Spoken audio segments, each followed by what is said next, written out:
UFezile Ngubane oneminyaka engamashumi 40 wayeqhutshwa ubaba wakhe ngesikhathi ezinikela emaphoyiseni ngoLwesihlanu emva kokushicilelwa kwesithombe sakhe njengomunye wabasolwa ekubulaweni kuka-Olorado.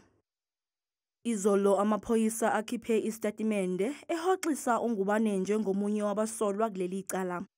Since 2001 ngifunda khona only 1 year. That's the only time ngagcina eGoli. So ukuthi ngibulala intombazane and iyangithusa lento.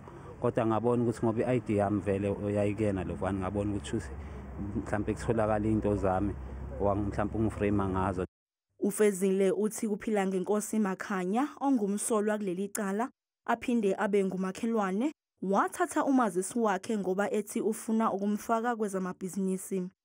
Uthi uzosinyosela i-credit score asifakele sibe nama-Uber wathatha kodwa ngasho ukuthi mina umuntu obegrade ngoba akusiza ukudayisa impilo yakho ngo-500 rand.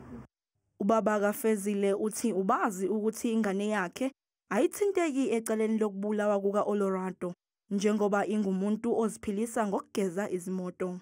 Kusho ukuthi-ke kuthe mangizwa lo ngazi akekho kulento umuntu ohlala lapha ewasha imoto kuze kushona ilanga kugelanga kushaya 9 uMalikhiza ayiwashele phansi kwekapoti ekhaya akanamoto futhi angayidrayiva ayokwenza lezi zinto endaweni ekude njengale uhlale khona nje.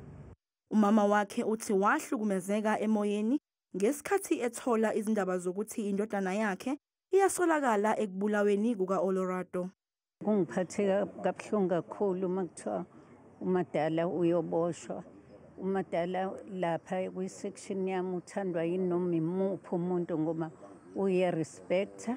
Ngimhambisile kwi-Islamic school, he knows about respecting people.